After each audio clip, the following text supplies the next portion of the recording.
No stalling today. We've been out way too long, and we are going to read 1 hour of glorious peak COI circle of inevitability. Look at that. We did it good. Pronunciation first try. Finish my mind and do it. Let's go. Now, before we start, 2 seconds of stalling. You guys have convinced me to read peak. I will now convince you to watch peak. Look, I'm looking directly into the camera. Is my camera crooked? No, it's not crooked. Here we go. Circle stalling. No stalling. This is the intro. We're 30 seconds into the intro. Hold up. If you say I'm stalling, we're gonna stall longer. Say it. I dare you. I dare you, Harsh. Here we go. Watch Dark on Netflix. Only 3 seasons of peak. All right. If you guys did not like the ending of Stranger Things, just know Stranger Things decided to copy Dark's homework and didn't do it that well. Dark did it better. But I'm just saying, watch it. Watch it. Watch it. Once you guys watch it, come back and let me know how good it was. All right? Let's go right into it. Chapter 5 is called Card. We got Lumion, and oh my god, I forgot the sister's name. Aurora? Aurora, right? So you guys said Aurora just without the at the end. Aurora? We learned French. We're like in the outskirts of Intis. To stall or not to stall, that is the question. Never shall we stall. Let's go right into it, man. I completely forgot about my cabbages. All right. Chapter 5 is called My Cabbages. I'm kidding. It's called Card.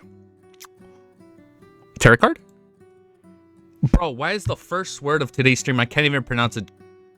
Kirsch? Kirsch. Oh, I said it right. Kirsch. As expected of someone from a big city, Lumion's gaze eventually landed on the glass in the lady's hand. The distilled spirit made from sugar and fermented cherries had a color of texture that appealed to the ladies. Of course, they could replace the cherries with other fruits, but it would alter the taste only slightly. Cordu's old tavern had a limited stock of the high-grade wine, including Kirsch, which Madame Palis fell in love with during her visit to the provincial capital Bigorre. Madame Paulus was the wife of Biost. Yo, what's up?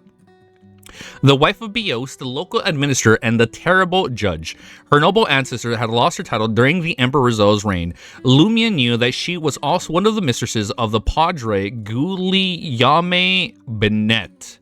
But not many people in the fuck, man, these names are hard. But not many people in the village knew about it. Lumion shifted his gaze away from the lady and walked towards the bar counter. A man in his 40s wearing a linen shirt and trousers of the same color was sitting there. His brown hair was no longer lush, and his face was creased from years of hard labor. He was none other than Pierre Greg, Raymond's father. Another Pierre. At least a third of the people at the bar would answer to the call of Pierre. Lumion had joked earlier in front of Leia, Ryan, and others. Wow, this is a long chapter. Yo, what's up, guys? Damn, this is a long chapter. In the village, when people talked about Pierre Guillaume, oh my goodness, they had to specify which family they were referring to. Many families had fathers and children with the same names, making it impossible to tell them apart without adding Pierre. Bro, there are too many asterisks on this fucking name. A-I-N-E, but like, bro, there's a I, but like with a little triangle, and then there's a E with the little dash. Oh my goodness. Or junior to their names. Raymond sauntered up to his father's side and asked, Papa, why don't you go to the square and chat with the others? The men in the village always conveyed under the ancient elm tree or in someone's abode, where they'd spend the day playing dice, cards, chess, and swapping all sorts of rumors. The taverns cost money after all.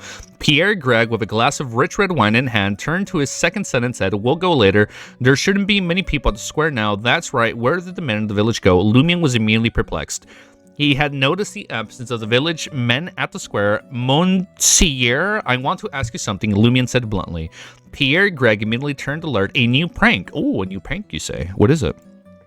The story of the boy who cried wolf does indeed have a basis in reality. Lumion turned his head, gesturing for Raymond to speak. Raymond hesitated for a moment, gathering his thoughts.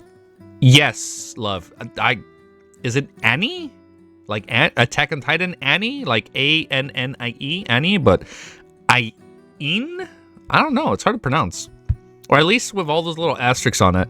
Papa, how long ago did the warlock legend you told me about happen? The one where it took 9 bowls to pull out the coffin. Pierre Greg gulped down a mouthful of wine, his brows furrowed in puzzlement. Why are you asking this? You know your pee-pee? Wait, that is not... the word is not pee-pee. Is it? You know your Pepe, right? You know your Pepe told me this. Dude, I don't know fucking French, man. Is it Pepe or Pepe? What the fuck is it? You know your Pepe, I assume it's Pepe like Papa, right? You know your Pepe told me this when I was just a wee lad. The Ristone province where the Cordu was located and the neighboring provinces of Aulay and Suhit. Oh my god. It's barely chapter 1. Oh my god, bro. We're located in the south of the fuck, I hate Intis so much already. Bro, I don't even like Intis. I hope we leave so... No, I'm kidding. I assume this is their new background. So we gotta get used to the French. We love the French, by the way. I'm sorry. I love the French. I love me, my French friends. And I love the French. I love going to the French. I love it. I'm a fan. The Intis Republic, they were famous grape producers, and the wine here, especially the inferior ones, were very cheap. In some years, people could even drink wine like water. Oh, I guess Harsh doesn't like them. I love the French. Raymond was disappointed because it had been a long time since his grandfather had passed on. Suddenly, Pierre Greg chimed in. Your Pepe claimed that he saw it with his own 2 eyes, that he was but a young man. It spooked him so much that he became deathly afraid of owls. He was convinced that their evil talons could snatch his very soul away. Lumion and Raymond's eyes sparked with excitement, almost in unison. Merde.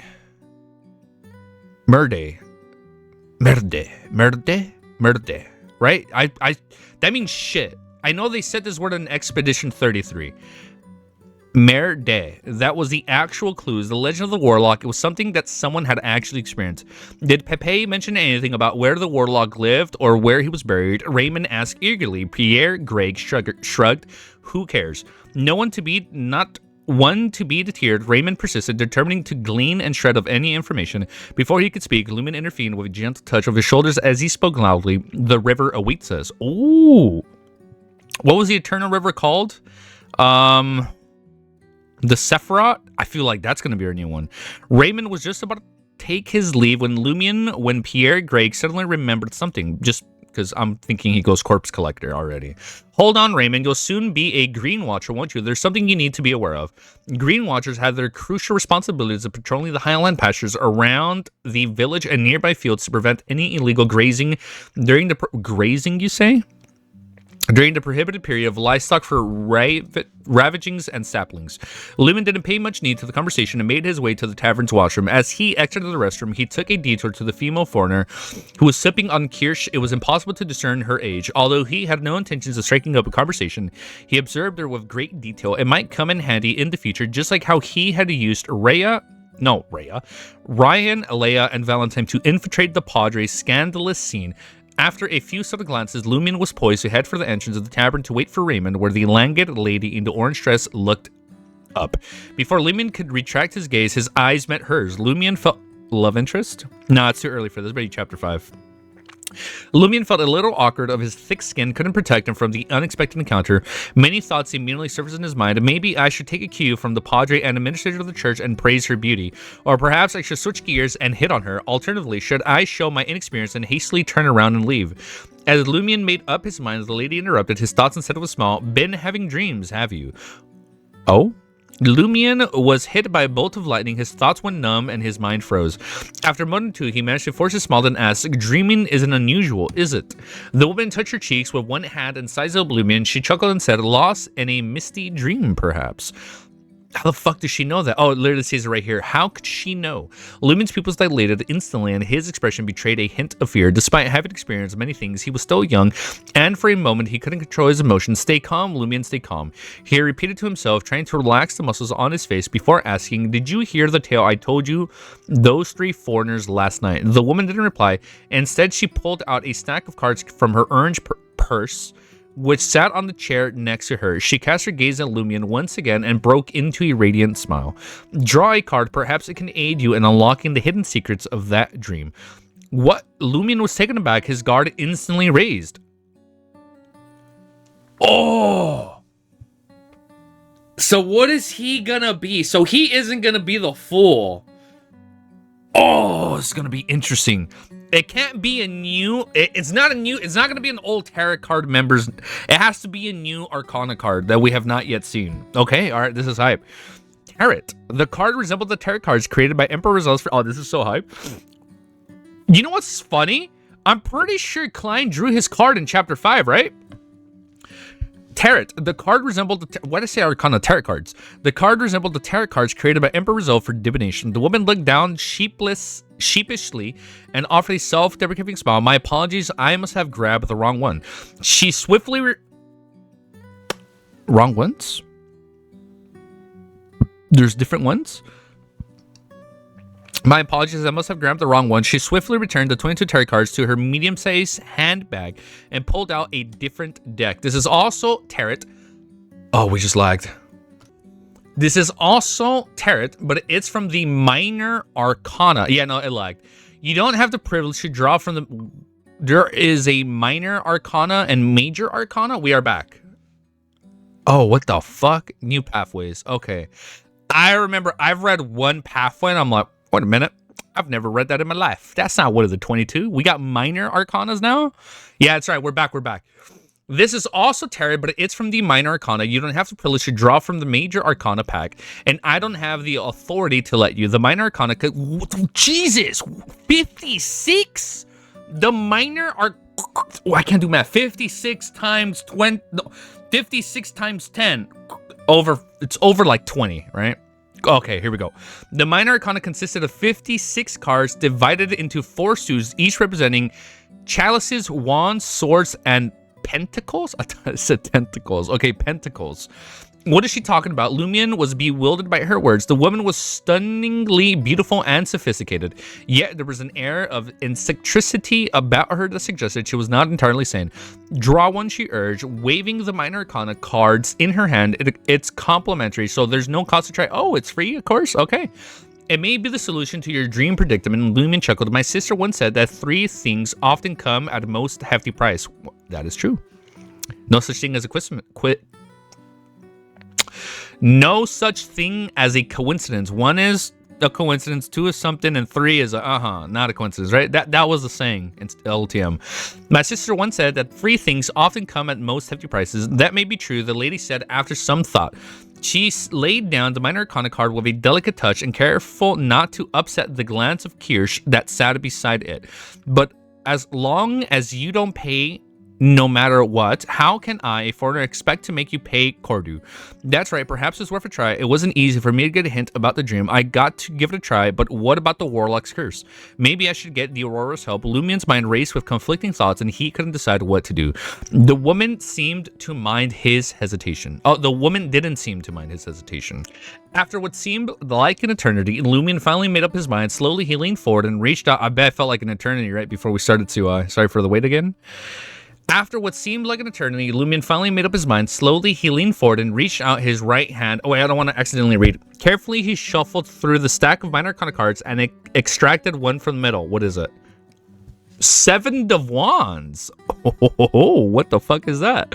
7 of Wands. The languid woman's eyes drifted towards the card.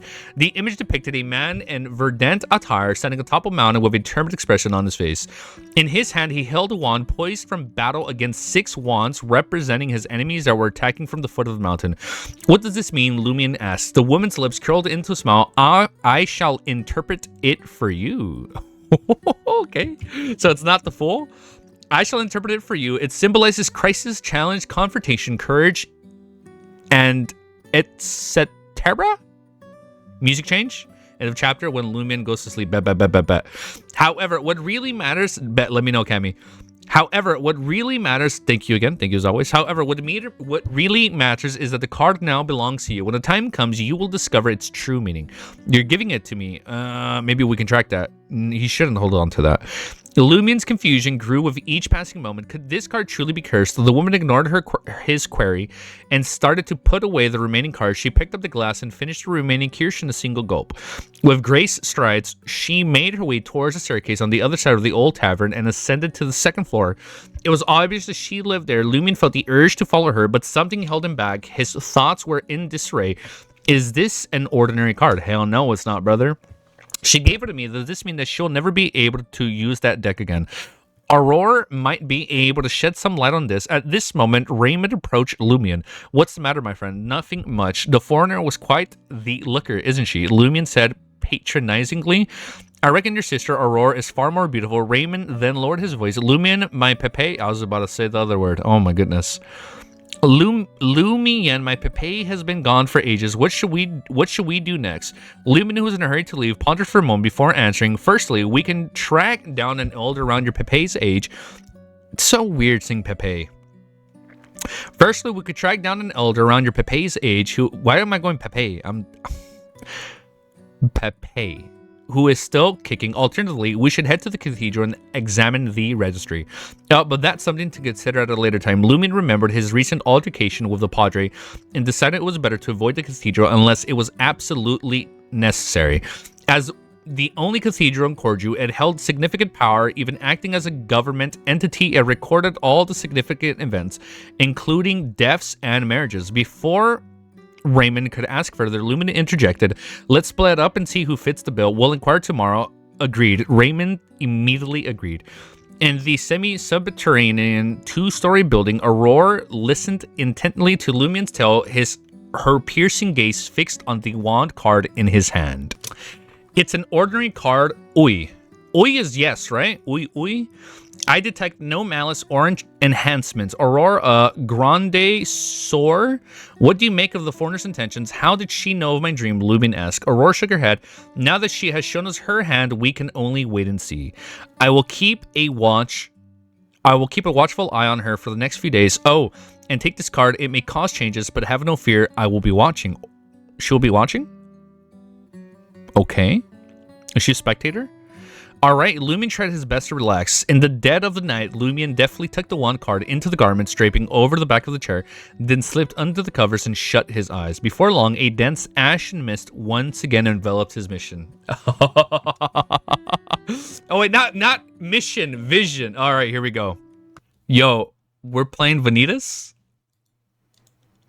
Or wait, no, it's Vanitas. Sorry, Vanitas is for Kingdom Hearts, if you guys know Kingdom Hearts. We're playing this song already? Alright, before long, a dense ashen mist once again enveloped his vision. Without warning, he jolted awake within his... Wait. Whose reverie? Without warning, he jolted awake within his reverie. He sensed his mind clearing and a newfound lucidity taking hold. Yet the dream world swathed into the same murky haze lingering on. All right, bro, next chapter right away, man. The fucking chapter 6 ruins. I'm sorry. Well, hold up. It wasn't a capital him, so it can't be like a him. So it's probably not Klein or the Fool. So let's see who it is or what's going on here. Reverie is dreamy state. Auberge. Grande is pronounced as grand. Oh, grand. Oh, sorry. The E is silent. All right, so grand, big, and then sewer, sister. All right, for art check, Dumboru, or you could try making a... We'll check. We'll check any artworks. Let's see who is his presence. Who is it? Who is about to pop out? Chapter 6 ruins. Oh, I forgot about the chapter. I'm excited, dude. Man, I'm telling you, these fucking chapters are long, man. God damn. 18 minutes for one chapter. Damn. Chapter 6 is called The Ruins. Lumien's subconscious gaze darted around the room, taking in the familiar sights of the table. Table and chairs? Is it what I think it is? Lumien's subconscious gaze darted around the room. Oh, it's a fucking room. Nope, this is different. Taking in the familiar sights of the table, the chair, the bookshelf, the wardrobe, and the bed. God, shit. Okay. All right. It was his bedroom. Fuck, it's his fucking bedroom. All right. It was his bedroom, but it was cloaked in a thin gray fog. Is this some sort of lucid dream? I'm having a lucid dream. His pupil was dilated as a realization dawned on him. A lucid dream was a rare occurrence where one's mind could think and remember like in a state of wakefulness while still in a dream state. It was still a skill that required specialized trainings to master. Aurora had tried various methods to induce lucid dreams in order to unravel the secrets of Lumien's Grey Fog dream and help him eliminate the later dangers it posed, but she had failed. Bro, she has to be a spectator. Yeah, we have a Discord. Feel free to join it. And if you guys have any artwork that isn't spoiler free, we can always check them out at the end of the stream. But now Lumien found himself inexplicably conscious in his dream. As the shock of the situation passed, he began to consider the possibility of why this had happened. Could it be because the tarot card that represents the Seven of Wands? The woman said it would help me unlock the secret of the dream. Therefore, its function is to allow me to enter a lucid state and explore the area enveloped by the gray fog. Ah, so he can decipher it. Got it. Huh. Compared to my previous impression, the gray fog seems to have faded a lot more. Oh, okay. Is the room disappearing? With these thoughts racing through his mind, Lumien rose from his chair and stood to the side of the room. He placed his hands on the table against the wall and gazed out the window where a completely unfamiliar landscape greeted his eyes. Oh, but is it familiar to us? This dream did not represent the Cordu where he lived. Under a thin, ghostly fog, a towering mountain peak caught Lumien, the Seven of Wands, right? That was the depiction of the card. Under a thin, ghostly fog, a towering mountain peak caught Lumien's attention. It rose up 20 to 30 meters into the air, constructed from brownish red stones and reddish brown soil. Buildings surrounding the mountain, now in ruins, either fallen or charred beyond recognition. They resembled the crypts, a disordered cemetery surrounding the mountain's base. The ground was marred. There's two streams up. Oh, let's fix that. The ground was marred by holes and scattered with gravel. Not a blade of grass or a single weed could be found in this barren wasteland. Oh, Money said it first. I am so sorry, Mr. Mr. Sunny. I apologize. He said it first. I'm sorry. The fog in the sky thickened to an impenetrable white with no indication of a sun. Lumien could only see if the dead of night under the light of the stars. After a moment of observation, he murmured to himself, "That's it. This is a dream that's been haunting me for years." Oh, it's been haunting him for years, not just recently. Okay. But soon he refocused his thoughts on a more practical question. Where is the dream secret hidden? On the peak or in those shattered buildings? I feel like it'd be at the peak. Lumien did not rush to leave his bedroom and explore the dream. Instead, he stayed put, scanning the air from his vantage point. Yo, what's up, DSV? Suddenly, he caught sight of a figure darting through the ruins of the building surrounding the mountain peak. Despite the fog's thinness and two-story house's limited height, Lumien could shake the sense of the presence. He wondered if he was hallucinating. Take a deep breath, Lumien muttered to himself, "Stay calm, be patient, stay calm, be patient. From what I can see, this dream is shrouded in secrecy. It doesn't feel entirely my own." Lumien knew that blindly exploring it could lead to danger. "Yes, I will search for that woman tomorrow and see what information I can find. Then I will make a decision." Lost in thought, Lumien withdrew his gaze and prepared to exit the dream to rest in peace. However, he didn't know how to wake himself up while being awake. After numerous attempts to awaken, he laid in bed and attempted to clutter his thoughts, trying to recreate the state he was in while sleeping. After an indeterminate amount of time, Lumien abruptly sat up and noticed a faint glimmer of golden sunlight filtering into the room throughout the curtains. "I'm finally awake." Oh, we didn't see what it was. Who was the one walking in his dreams? As expected, sleeping within the dream restores my disoriented state. Then I can escape. Oh, if you sleep within your dream, you wake up. Then I can escape. Lumien breathed a sigh of relief and whispered to himself. In that moment, a knock reverberated through the room. Aurora. Lumien's heart clenched, fearing the worst. "It is me." Aurora's voice infiltrated the room. Lumien sprung up from the bed and rushed to the entrance. He grabbed the handle, pulled it open. Lo and behold, it was Aurora standing outside. She donned a white silk nightgown. Her long tresses of golden hair cascaded elegantly down her back.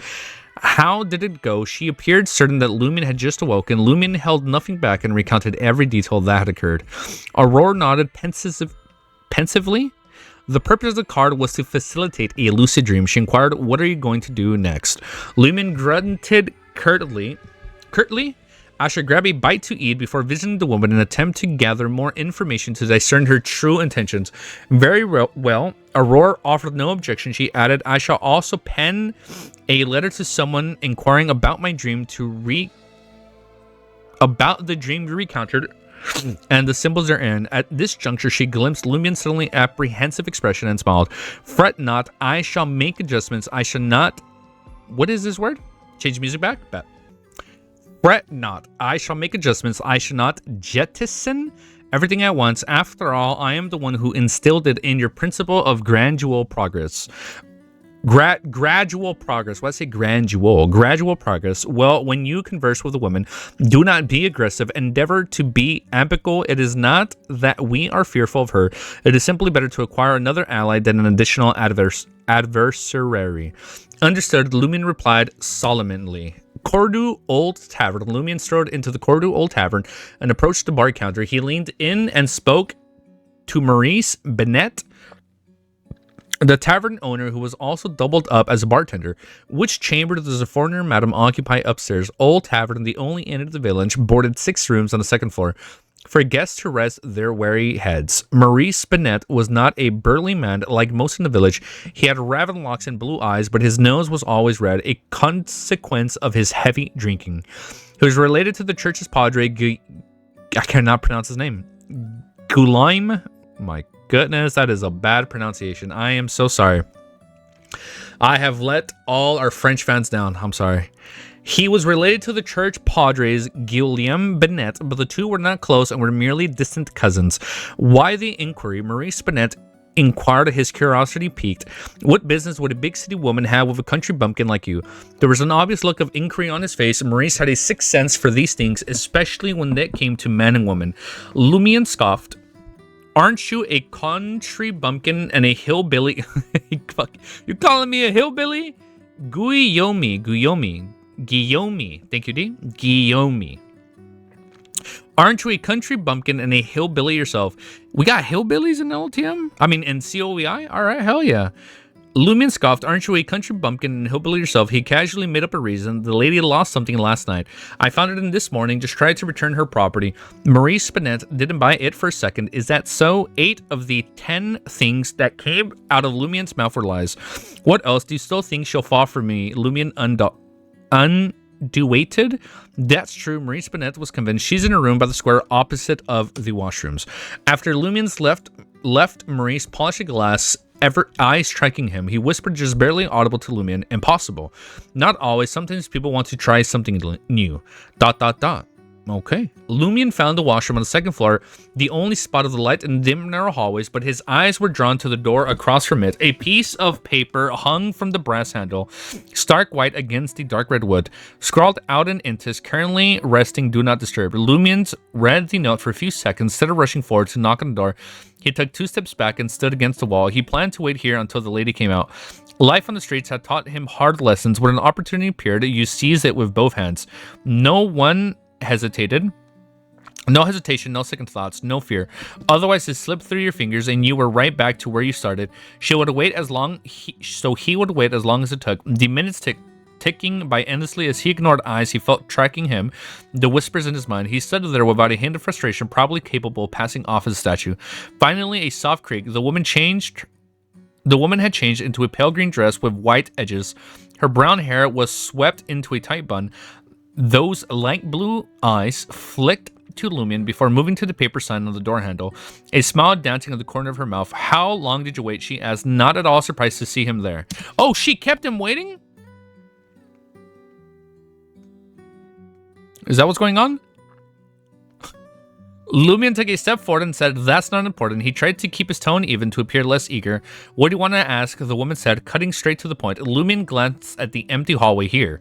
The lady replied with a smile, if you don't mind, I don't mind either. Lumion had already noticed the other occupants of the tavern, including Ryan and Leia, were nowhere to be found. There was no one else on the 2nd floor except for him and a woman in front of him. Lumion asked, organizing his thoughts carefully, what's the secret in the dream of mine? The lady laughed involuntarily. That's for you to answer, not me. She paused for a moment before saying, all I can say is you'll find extraordinary powers there. Extraordinary powers, his pulse roared in his ears. What's the point if it's just a dream? It won't change anything out here. The woman's lips curled into a smile. Who's to say what's possible in the realm of the extraordinary? Perhaps it can. After everything, the power I carve is there for the taking. Lumion's breath caught. It's there for the taking, you say. Okay. The grin slid away as the lady added seriously, but danger's lurking there. Die in your dream, you die out there. Oh, it's like Sword Art Online. You die in the game and you die in real life. No, I'm kidding. That was established in LOTM. Die in the dream, you die out here. Die in your dream, die for reals. Lumion didn't understand, but he chose to believe. The dream clung to Lumion like a shadow, as it had for years, but it was different, somehow special. And Aurora's voice whispered in his memory, careful's never a bad idea. Lumion preferred to view the situation as challenging and consequences as severe. He couldn't afford to underestimate the danger or be careless. Comparing LOTM? No, you know what? I have a soft spot for SAO.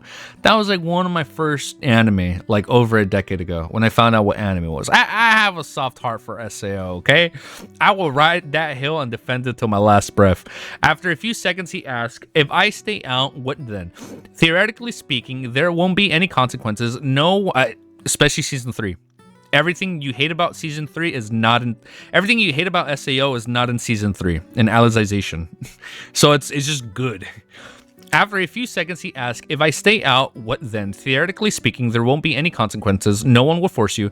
The woman said thoughtfully, but as time passes, I can't be sure if the situation won't change. And the probability of things going wrong is much higher than things going right. How much higher? Lumion pressed 90% to 10%.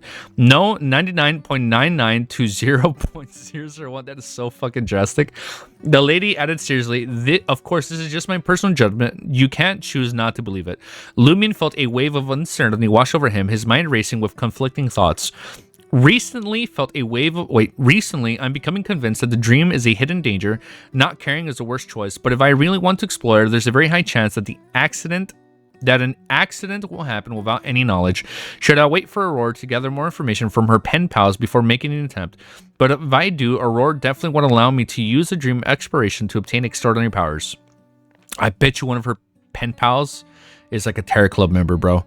Was in my investigation of the legend to seek extraordinary powers. It's too risky. It can lead to death. Oh, it can lead to death.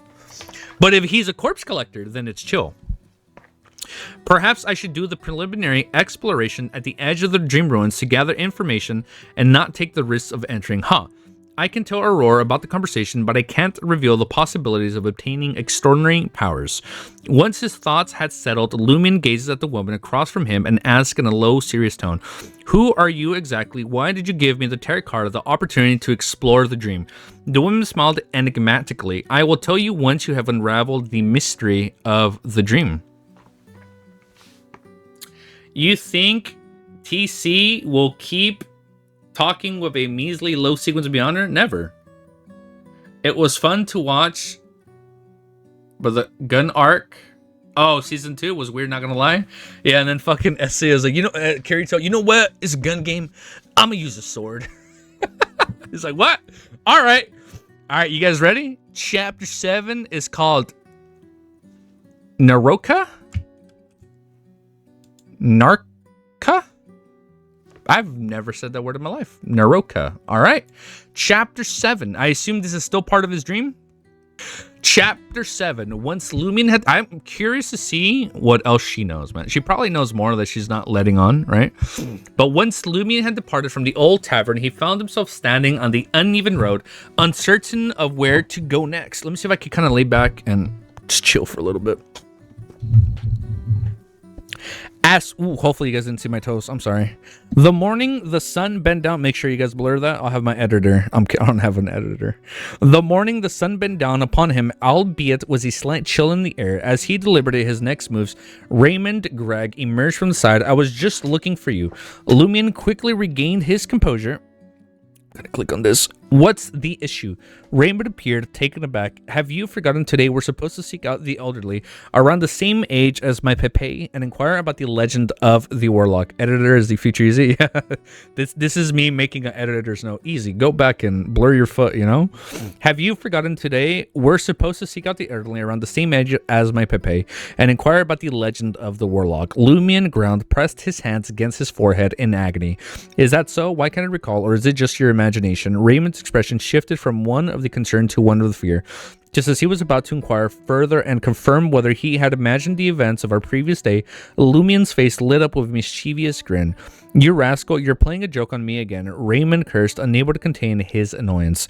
You need to work on your cursing. Lumion chided, shaking his head in disappointment. Even Ava can curse better than you. Ava Lizier, the beautiful daughter of Cordu's village, renowned shoemaker Guyumi Lizier, was now a goose herder. Raymond's expression is light scolding. She dead?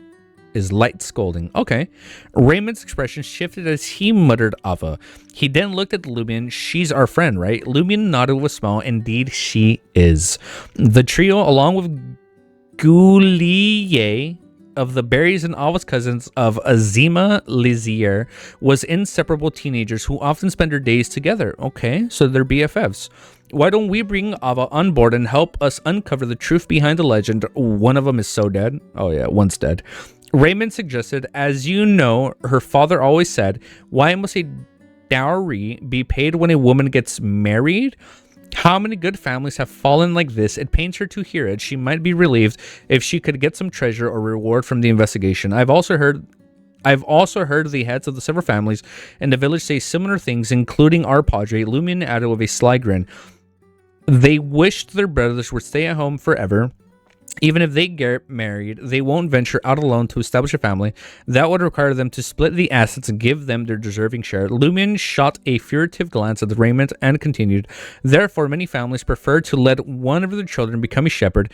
This way, he won't get married and will have certain income. Most of the time, he can support himself. Raymond's expression gradually darkened as he... Damn, and then only one gets everything? That's kind of crazy. Raymond's expression gradually darkened as he considered the implications of the issue. He had never thought too deeply about this before. This was precisely why he enjoyed spending much time with Lumion, although most of the people in the village believed that Lumion had a poor character and enjoyed lying and playing tricks. He was actually more knowledgeable than anyone his age. Raymond, so he's going to be cunning just like Klein. Okay, all right, I'm down for that. Raymond, on the other hand, well, you know what? No, I'd be down if it's like he's a little bit different from Klein. I'd be down if maybe he's like kind of dumb. Or maybe he's more like me. He's very prone to believing everything, and he's not as cunning as Klein. I'd be down for that. I'd be down for like a different like character trope. Raymond, on the other hand, felt like he didn't know much and spent his days and days simply following through his family's arrangements. It's good that you know, Lumion thought to himself before skillfully steering the conversation back to their investigation. It's too late now. We must hurry up and ask around. We will get Ava tomorrow. Yes, we can all bring Gillier Jr. and the Azima on board later.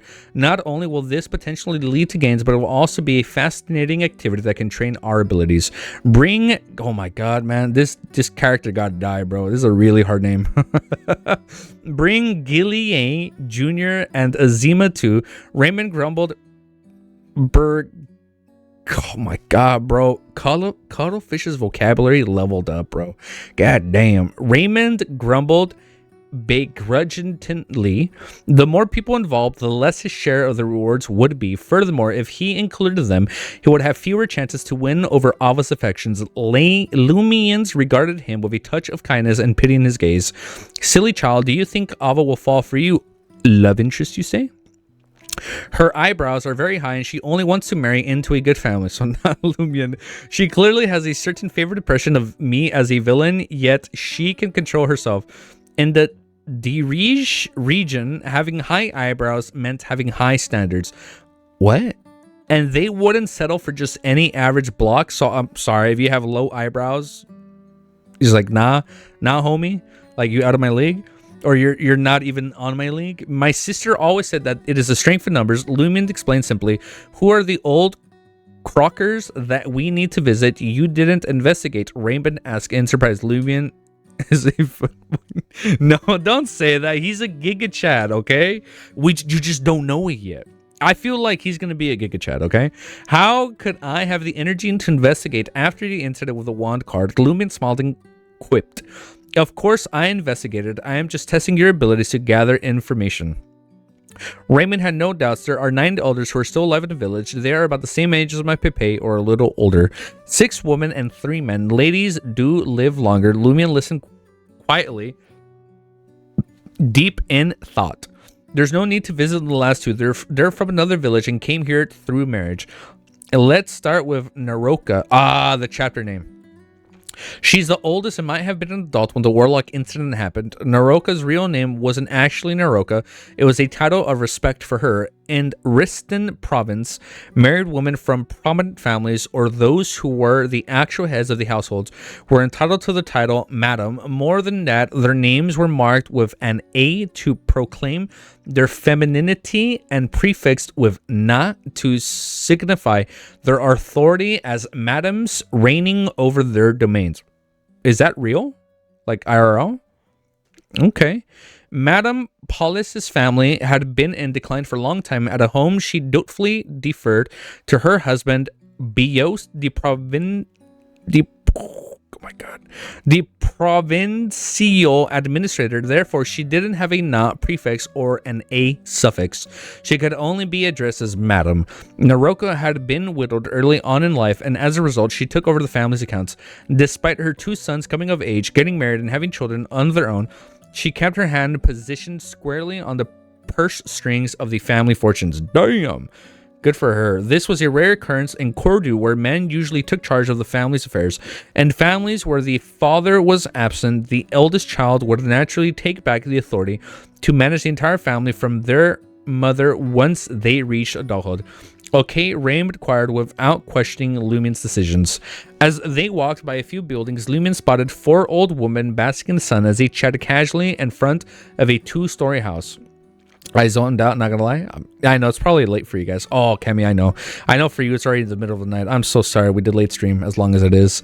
They sat very close to each other, catching lice on each other's bodies, which was a form of entertainment in the countryside of the Intis Republic that served to bring people closer and express affection.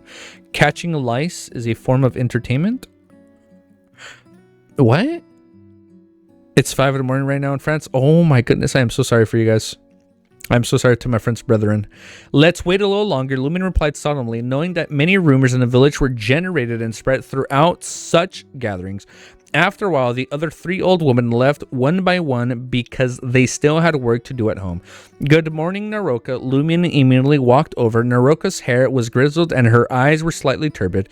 She wore a dark dress made of rough cloth and her hands were covered in layers of chicken skin with obvious patches of her face. Well then, when will Aurora join us?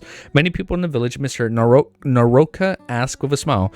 The men, I suppose. Lumien entered a state where he spoke his truth while the others talked about another matter and asked her curiously, Naroka, have you really seen a real warlock? The one whose coffin 9 bulls couldn't move. Naroka's visage shifted even ever so slightly. Who told you that? His Pepe came back one night to tell him. Lumien began to spout nonsense. Naroka was stunned. Can souls really return? Yes, they can. My papa told me that Pepe had mentioned it when he was alive. Raymond interjected, unable to watch Lumien deceive the elderly woman. Naroka's expression fell. After a moment of contemplation, she spoke up. Before he passed, none of us knew he was a warlock. So he is a warlock. And he probably still has a characteristic. He acted perfectly normal, just like how you don't know that Aurora is a warlock. Just like how you don't know that Aurora is a warlock, Lumien thought to himself, oh, okay, so hold up. They're not like a warlock, right? Like they're just giving Beyonders the title warlock right now because like Aurora is a warlock, but she doesn't. She's more of like a spectator right now when she's like prying into dreams. But who knows? Lumien thought to himself until he suddenly died. That owl flew over. Naroka trolled off, lost in memories. The rest of her tale mirrored the legend. Lumien pressed further. Where did the warlock reside at that time? Naroka glanced at him. It's where you and Aurora are dwelling now. Quiz: who is in the coffin? The warlock. It's not sequence 7 to warlock. Yeah. At first I thought it was like, warlock, like the Beyonder, right? Like sequence warlock. But no, I'm like, no, they're just calling like Beyonders warlocks. At least as of right now. Yeah. Okay. At least until we know, like they probably just don't know what they are, right? So they're just terming them warlock. Where did the warlock reside at that time? That's a cool little twist. Naroka glanced at him. It's where you and Aurora are dwelling. Oh, what the fuck? Where did the data warlock reside at that time? Naroka glanced at him. It's where you and Aurora are dwelling now. After the... Oh, is that why she's a warlock? After that warlock was laid to rest, the Padre and a few others ransacked the place and burned it to the ground. For 2 or 3 decades, no one dared to approach that site. Eventually, the matter was forgotten. Later, Aurora came and purchased the land to rebuild the house. Ah, that's why she bought it. Our place. Lumien's heart skipped a beat. This answer was completely beyond their expectations. In a flash, he realized that there was a multitude of problems he had previously overlooked. Ah, and that's why he's getting the dreams. With Aurora's knack for making money and his mysterious unearthly abilities, why on earth would she settle down in the rural countryside of Cordu? Cities like the provincial capital. It's explained later, but warlock means mysterious individual who's related to. Thank you, Unhinged. For a second, I thought you were going to troll me, but I'm like, wait, no, that sounds the truth. Is it lagging? I'm sorry, guys. Cities like the provincial capital, Bigorre, the bustling textile center of the Suhit, or even the capital itself, Trier, would be far better options. Even if Aurora was seeking a place where fresh air and a pristine environment, these urban centers were boosted plenty of areas that would suit her needs. Uh-oh. We're lagging. Aurora once told him the best way to hide... Am I muted? No. Aurora once told him the best way to hide is to hide in the big city. Lumien's mind raced as he struggled to calm himself. Today, he learned that the land Aurora had chosen for their home, the land where their house stood, had once belonged to a powerful warlock. Where is the warlock buried? Raymond interjected, unable to contain his curiosity. With no hope of finding riches in Lumien's home, he could only hope that the warlock's body held some sort of vulnerable secret. Naroka said with amusement, this was quite the affair. It undoubtedly sounded the alarms for the Padre. In the old days, 9 bulls were gathered to pull... Just find the 9 bulls. There has to be like a 9-bull statue, right? In the old days, 9 bulls were gathered to pull the coffin to the cemetery beside the cathedral. The Padre performed a ritual to purify it. Eventually, the body was cremated and the remains were buried in a grave. Raymond couldn't conceal his disappointment and muttered, I see. Why do you inquire? Naroka scrutinized Raymond's face. Oh, she knows. Before questioning, Lumien cracked and spun a tale that sounded more like a fabrication. We seek the warlock's treasure. Kid, don't waste your time daydreaming, Naroka warned. Understood, Lumien replied meekly. Lumien and Raymond bade Naroka farewell and hit the road towards the town square. There ain't no hope, Lumien. None at all, Raymond muttered, his spirits sinking as they circled the building. Indeed, all could have been buried. Indeed, all that could have been buried has been buried. All that could have been taken was taken decades ago, Lumen replied, nodding in agreement. Despite the bleakness of their situation, Lumen wasn't disappointed thanks to the opportunity in his dream. Raymond agreed, you're right. Of all the tales, only the blasted owl still remains. So we go talk to the owl. Lumen's eyes lit up as he turned his gaze to the forest beyond the village. Owl, he muttered. Raymond recoiled in horror and added hastily, but it must have died years ago. Nah, not if it was a beyonder. He wasn't one for consorting with the likes of owls and other evil creatures. Down south in Intis, owls, nightingales, and ravens were thought to be sinister beings that served demons, stealing away human souls and bringing only misfortune. Someone troll? No, never. I think we got time for one more. So chapter 8 is called Who? Alright. Chapter 8 is called Owl. So it's not called Who. I'm sorry. It's actually called Owl. The idea hit Lumen. I wonder if it's the same fucking owl from LOTM. Maybe it's still alive. The idea hit Lumen like a bolt of lightning, but he didn't practically fancy going through with it. Ignoring the fact that years had flown by since the warlock's demise and the lifespan of owls was measly. Dude, it has to be the same thing. Because I know music changed near the middle of this chat. Bet, let me know. It has to be it. It has to be the same owl from LOTM. Ignoring the fact that years had flown by since the warlock demise and the lifespan of owls was measly compared to humans, the sheer number of birds in the mountain was enough to make Lumen reconsider. There were too many of the damn things. The owl doesn't have any distinctive markings. No, in the legends, there was no mention of anything specific about the owl. Except that it can talk, maybe? Naroka didn't disclose everything. We did inquire deeply enough. He snapped out of his thoughts and flashed a reassuring smile at Raymond. An owl tied to a warlock could have lived for hundreds of years, true. As Raymond trembled with fear, he reassured him in a calm voice. Don't fret, Monami. Oh, my friend. Don't fret, my friend. Don't fret, Monami. For people that played the Expedition, Sometimes you feel wee, and sometimes you feel woo. Don't friend Monami. This is my last resort. I do not wish to encounter the monster. Perhaps we should consult another old sage. Naroka must have overlooked a vital clue. The man's tone turned seductive. Seductive? What the fuck? Dude, I'm fucking learning French, man. I'm kind of proud. Oui. Monami? Misu? And I fucking forgot everything we've learned in the last 8 chapters. Damn it. Sorry. We'll keep learning as we go on. Perhaps we should consult another old sage. Naroka must have overlooked a vital clue. The man's tone turned seductive as he continued. If I were a warlock, I would not keep all my treasures with me or in my home. I would stash them away in case I was about to do like a seductive voice, kind of like mimic him. I was like, nope, hard stop. I would stash them away in the case that Inquisition attacked me. I would not have the luxury of time to collect my belongings. When I must flee, I would be left destitute. The Inquisition of the Church of the Eternal Blazing Sun was notorious for hunting down warlocks and witches. Their heroic deeds were celebrated throughout the countryside. Raymond's face lit up with excitement as he exclaimed, "You are right." He said with a yearning expression, "It's a shame too many years have elapsed. The church has discovered riches must have been spent ages ago. Monami, my friend, that's a dangerous thought," Lumion teased. Underrated, they continued their visits to Pierre Perret? Nefaria? Fucking, what kind of name is this? Underrated, they continue their visits to Pierre Perret, Nefaria, and other elders of the Maury family. Along the responses mirrored Naroka's. Lumion and Raymond, with their newfound experience, managed to extract more details. For instance, to the father.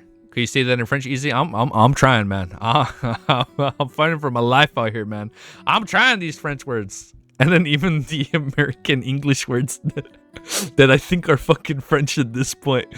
Although the responses mirrored Naroka's, Lumion and Raymond's, with their newfound experience, managed to extract more details. For instance, the owl was medium-sized and resembled its kind. It had a pointed beak, a feline face, brown feathers with scattered spots. Our owl was brown, brownish yellow eyes, and black pupils. Yeah, wait, hold up. That fits the description. However, it was larger than the average owl, and its eyes appeared to spin. It was not as rigid or dim-witted as its kind. All these peculiarities made the owl seem even more sinister in their descriptions. Seems like we're hit a dead end, Lumion stated to Raymond as they traveled to the town square. We must focus on other legends. Raymond was not as discouraged as he had been earlier. Agreed, but which one should we pursue? This fellow is a proactive and hardworking. Lumion silently praised Raymond's enthusiasm and diligence and readied a reward for him. I'm calling it. Raymond is gonna die when Lumion becomes a warlock, and I'm down. I'm down. I want to see some misery, like already, bro. I need to see misery before like chapter 20. He nodded and said, "Take your time and reflect on it. We shall discuss tomorrow. I shall impart combat techniques to you this afternoon." Marvelous, Raymond exclaimed, overjoyed, but unforeseen instruction. Aurora was a skilled fighter. After all, how else could she handle the savage rounds of the men of the village? Her younger brother was likely to be just proficient. After bidding farewell to Raymond Gregg, Lumion veered onto the trail leading to his home. As he walked, he spotted a group of men approaching him. Oh, this can be good. No, this can't be good. The leader was in his prime, not towering above 1.7 meters in height. He wore a white robe and had light black hair. With a regal demeanor and decent facial features, the tip of his nose curled slightly in undisguised disgust and malice as he glared at Lumion with his blue eyes. None of the other Padre of the Eternal Blazing Sun and Cordu Guillaume Benet. I have been awaiting your arrival for quite some time. Guillaume Benet bellowed in a baritone voice. Did you deliberately bring those foreigners to the cathedral? Lumion attempted to explain himself as he furtively took a step back. I thought you were sleeping inside. He had noticed Pons Benet. I'm butchering these names. I know, music soon, right? Yeah, you said at the halfway point. I remember.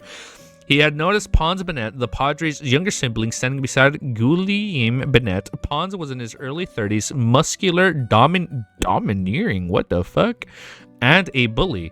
The other individuals with them were the Padre's henchmen. Guillaume Benet singled Pons for a glance at Lumion, retracted. Oh, already? Pons Benet grinned, turned sinister. Oh. I was about to ask, how long until the first fight or the first scuffle? But I think I just answered my own question. Wait. All right, let's keep playing it. Let me make sure we loop this and let's go back. If you know the bad movie, you know? What bad movie? All right, here we go. Are you guys ready? I'm telling you, I was literally about to ask you, like, how long until the first scuffle or first fight? I was like, is it going to be earlier than LTM, or is it like, or is it kind of like chapter 7-ish, like around that time? But I think here we go. I think I just answered my question. Pons Bennett grin turned sinister as he lunged forward, bellowing, "Rascal, it is time that you learn who's the father here." What the fuck did I just read?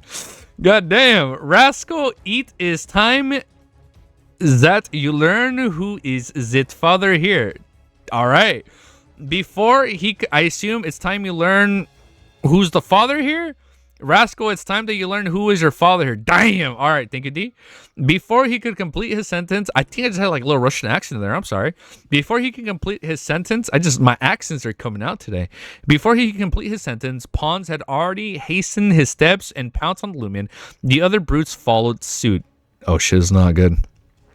In Cordu, a place where logic held no sway and apologies fell on deaf ears, brute forces were the only language that could command respect. Guillaume Bennett, the Padre, knew this all too well, having resorted to violence countless times before. So when he learned that the outsiders had been ushered into the cathedral by Lumion, the priest wasted no time in making... I'm sorry, the priest is gonna fuck Lumion up. That's crazy. The priest wasted no time in making his move. He was determined to get hold of the ruffians and pummel him into submission. I'm sorry, a father pummeling someone into submission? God damn, dude. Until he lay bedridden for a month. The Padre was keen to show Lumion the error of his ways and wouldn't rest until someone paid the price for his insolence-based phrasing. That's insane. Of course, he had to avoid Aurora. Regarding the law, he only needed to notify the administrator and the territory judge. Boist, the city sheriffs were unlikely to investigate such a minor issue in the countryside. As an outsider, Boyce would not offend a local-born Padre unless there was a significant conflict of interest. Guillaume Bennett felt fortunate that the foreigners had not divulged his affair with Madame Paulis, the administrator's wife, to anyone. He was still unaware of this. Despite their speed, Lumion was quicker. Ooh, he's fast. He was quicker. Just as Pons spoke, Lumion pivoted and dashed away.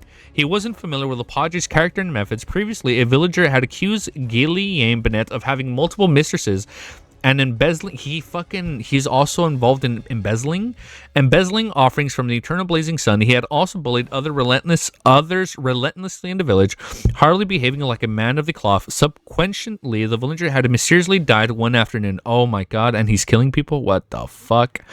Thud, thud, thud. Lumion raced like the wind. Wait for your papa. Wait for your papa. Attends ton pere. Pons shouted while chasing him. His pace was not so sluggish either.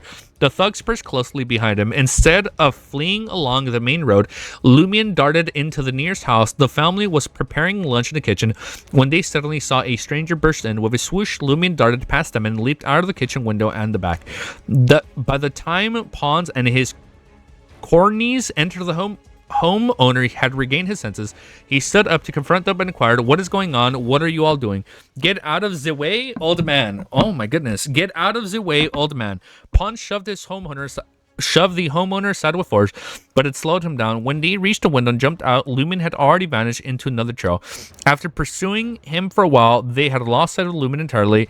Sacre bleu, ses chinis fus, sacrilegu, I assume means sacrilegious. Pons spat on the roadside.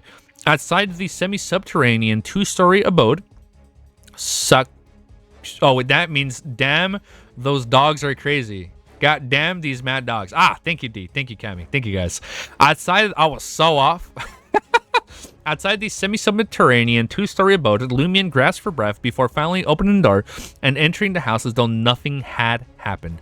1, 2, 3, 4, 2, 2, 3, 4. What is this combination?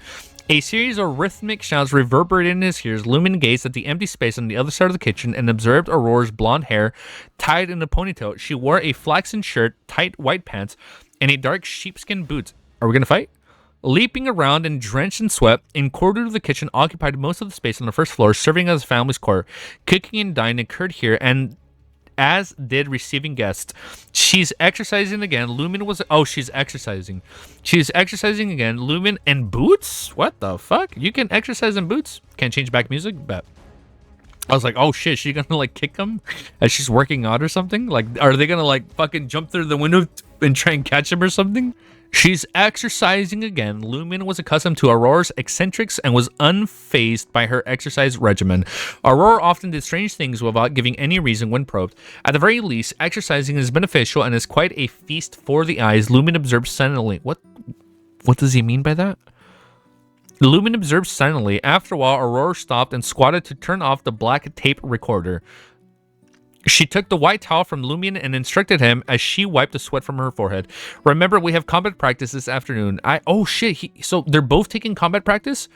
I have to study and learn combat. Aren't you demanding too much of me? Lumion grumbled nonchalantly. Aurora glanced at him, smiling, retorted, you must remember that our objective is the comprehensive development of the 5 educational of morality, intellect, physique, aesthetics, and labor.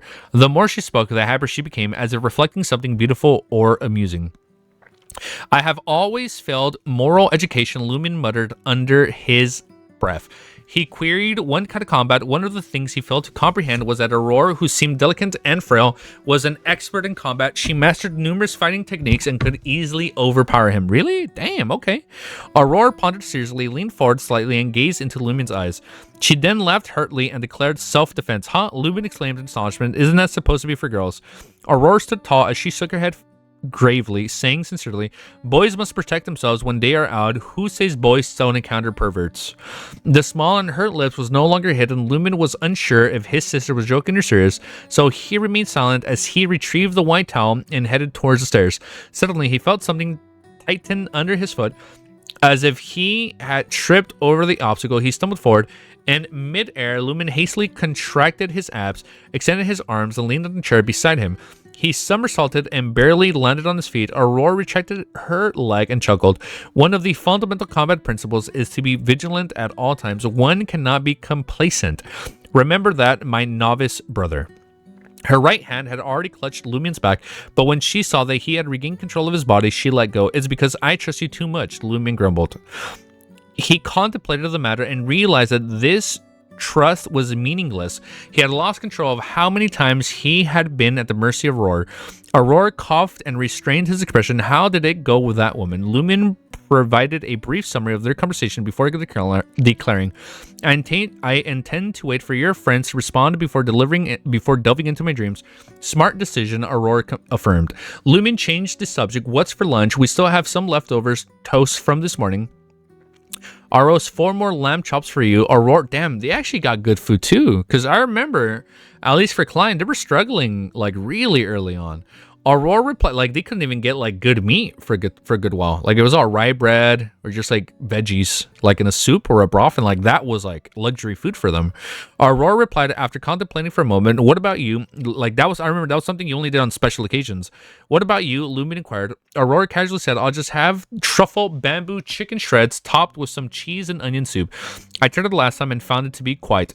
Before she could finish speaking, she suddenly froze. The next moment, she raised her hands to cover her ears. The muscles on her face gradually contorted, making her appear somewhat ferocious. Is the Padre striking? Is that what's happening? Lumen observed silently, his eyes filled with anxiety and apprehension. After all, Aurora exhaled deeply and returned to her usual self. Her forehead... What the fuck just happened? Her forehead was drenched in sweat once more. What happened? Lumen asked. Aurora smiled and responded, the ringing in my ear is acting up again. You know that I have this old problem. Okay. Is she hearing the ravings? Mad ravings? Is that what's going on? You know that I have this old problem. Lumen didn't probe further. Instead, she said, all right, then I'll prepare lunch. Rest well. Every time this occurred, his yearning for extraordinary abilities grew stronger, and it became a pressing matter. Oh, shit. That was the end of the chapter. All right. That was good. All right. We're going to stop right here. But we've read 8 chapters so far. Tomorrow, we start with chapter 9. And we are on the road to our first beautiful milestone. Do you know what that is, guys? Our first milestone is going to be chapter 10 tomorrow. A nice stream? Yeah, it was a nice short 1-hour stream. Yeah, again, I think right now, I'm going to just kind of take it slow. W stream. Yeah, I don't think I can do 2 to 3 hours every day. So I gets a lot of undeserved hate, but some of it is 100% deserved. Wait, hold up. No spoilers. No spoilers. All I know is I think people were mixed on the ending. I remember Discord was very talkative that day. I don't know why. I don't know if it's good or bad. All I remember, some mods and some regular chatters were they were a little vocal on the ending.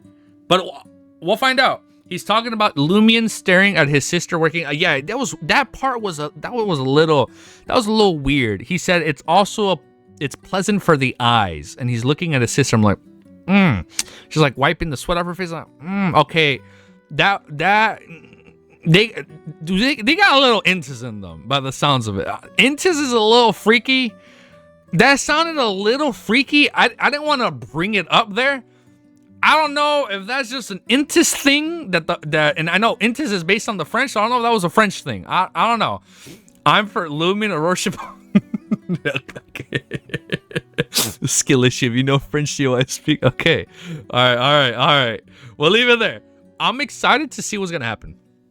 I'm really curious how now like a double MC like cast is gonna go. Like back then it was just Klein and his posses. Now it's like Lumion and Aurora. So we're gonna see how it goes. I'm kind of excited to see like a 2-character perspective. Intis is way more freaky. Yeah. It's Intis is. Oh wait, yeah. Intis is definitely freaky. Yeah, that's been established. Intis is the freaky capital. That being said, peace. Have an amazing day. No outro just yet. The Padre is fucking crazy. This dude is like into money laundering. He's beating people up. People he's beat up have like mysteriously died the following days. Like, I don't know, man. Something is fucking going on in this city. And I think we need to start seeing some people die. And I think Raymond is dead. I'm gonna lock in Raymond. Raymond is gonna die when we find the Warlock's corpse or characteristic. But we'll see what happens. That being said, peace. I'll see you all tomorrow. Have an amazing day. And sorry for the short 1-hour stream. He also wants to catch a roar. Most chill French priest. Wait. Hard stop. Before I end stream, what do you mean? Oh, yes. The priest was like, oh, what about... Yeah, you're right. Or was it Raymond? No. Yes, what the fuck? The priest... He gotta go. All right, peace. Have an amazing day, and I'll see you guys all very, very soon. Later, guys.